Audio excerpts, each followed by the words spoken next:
Hello friends, nice to meet you on YouTube channel.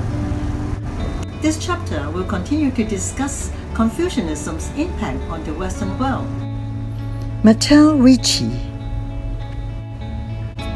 Matteo Ricci, an Italian missionary of Jesus Society, made significant contributions and had a profound impact on both the translation of Confucian classics and the disseminations of Chinese culture in the Western world. At times, Matteo Ricci and other Jesuit missionaries facing great difficulties after the suppression of the Jesus Society, they contribute their work out of faith and dedication to their mission. During the late Ming Dynasty, in the 16th and early 17th centuries, Ricci arrived in China. In order to establish effective communication and understanding with the people, he dedicated himself to studying Chinese language, culture, and philosophy, particularly Confucianism in his adult age. One of Ricci's most notable achievements was his translations of several Confucian classics into Latin, which allowed Western scholars to access and understand these important texts. His translations, including works such as The Great Learning, The Doctrine of the Mean, Zhongyong, and the Analects of Confucius, 论语.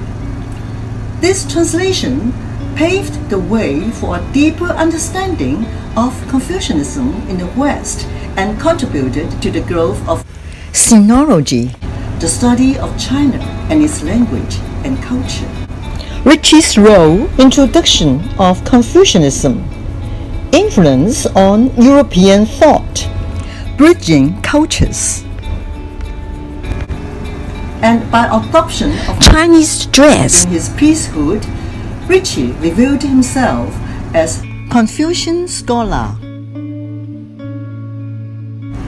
At the age of Enlightenment period, which spanned the 17th and 18th centuries, there was a growing interest in exploring different philosophical and intellectual traditions about human nature, society, and governance.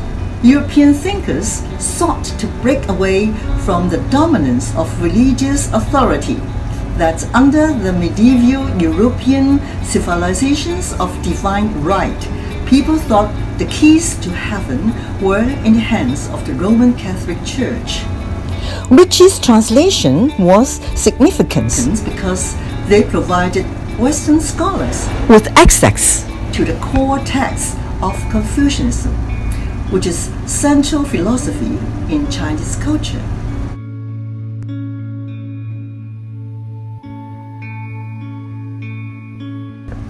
Confucianism places great importance on the concept of a ren, or benevolence, which involves treating others with kindness, compassion, and respect. According to Confucian teachings, rulers should govern with benevolence and prioritize the well-being of their subjects. This includes providing for their basic needs, ensuring social harmony, and nurturing a just and equitable society.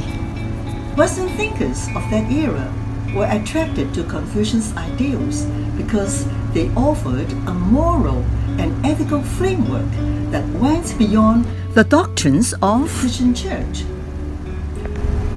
Voltaire Was considered to be one of the founding fathers of the French revolutions and prominent figures in the Enlightenment. He admired aspects of Confucian thoughts, such as the emphasis on ethics, social order, and good governance. quoted, Confucius has no interest in falsehood. He did not pretend to be prophet.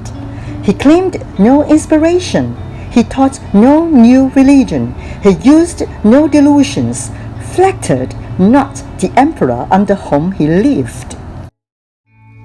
I do not agree with what you have to say, but I will defend to the death your right to say it. Every man is guilty of all the good he didn't do. God gave us the gift of life. It is up to us to give ourselves the gift of living well.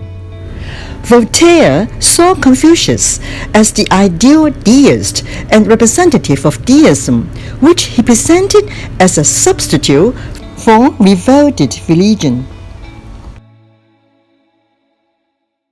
In the next episodes, we will continue to discuss about Confucianism's impact on the Western world.